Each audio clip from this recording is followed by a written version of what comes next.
কেমন আছো বন্ধুরা? আশা করি আল্লাহর রহমতে আপনারা ভালো আছেন। আজকের ভিডিওটি খুব গুরুত্বপূর্ণ।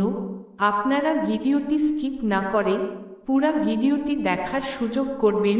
বিষয়টি হলো জলদি বীর্যপাত, যা অকাল বীর্যপাত নামে পরিচিত, হলো এমন একটি অবস্থা যখন একজন পুরুষ তার বা তার সঙ্গীর ইচ্ছার চেয়ে তাড়াতাড়ি বীর্যপাত ঘটান, যা এক বা উভয় অংশীদারদের জন্য কষ্টের কারণ হতে পারে।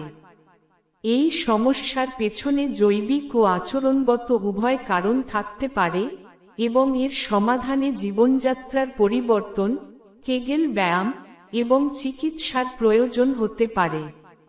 কারণসমূহ: জৈবিক কারণ, হরমোনের ভারসাম্যহীনতা, যেমন নিউরোট্রান্সমিটারের অস্বাভাবিক মাত্রা; প্রোস্টেট বা মূত্রনালীর সমস্যা, যেমন ক্রনিক প্রোস্টাটাইটিস; কেন্দ্রীয় স্নায়ুতন্ত্রের সমস্যা; খুব সংবেদনশীল লিঙ্গ; আচরণগত ও মানসিক কারণ, দ্রুত হস্তমৈথুনের অভ্যাস বা প্রথম যৌন অভিজ্ঞতার সময় দ্রুত বীর্যপাত হওয়ার কারণে সৃষ্ট মানসিক প্রভাব; যৌন সঙ্গমের সময় ইরেকশন ধরে রাখতে অসুবিধা হওয়ার কারণে দ্রুত বীর্যপাত হওয়া; মানসিক উদ্বেগ, হতাশা বা সম্পর্কের সমস্যা। কখন ডাক্তারের পরামর্শ নেবেন?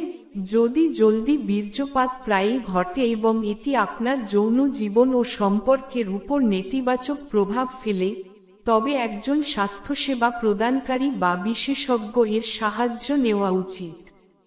সম্ভাব্য সমাধান: জীবনযাত্রার পরিবর্তন, নিয়মিত ব্যায়াম এবং স্ট্রেস পরিচালনা করা, স্বাস্থ্যকর খাদ্যাভ্যাস বজায় রাখা, অ্যালকোহল সীমিত করা এবং ধূমপান ত্যাগ করা, পর্যাপ্ত ঘুম নিশ্চিত করা। আচরণগত কৌশল: কেগেল ব্যায়াম, পেলভিক ফ্লোরের পেশি শক্তিশালী করার জন্য এই ব্যায়ামগুলি উপকারী হতে পারে। নুমেন, ধীর গতিতে শুরু করা, যৌন মিলনের সময় ধীরে ধীরে শুরু করে ধীরে ধীরে গতি বাড়ানো যেতে পারে। চিকিৎসা: প্রয়োজনে একজন স্বাস্থ্যসেবা প্রদানকারী আপনাকে সঠিক চিকিৎসা পদ্ধতি সম্পর্কে পরামর্শ দিতে পারেন।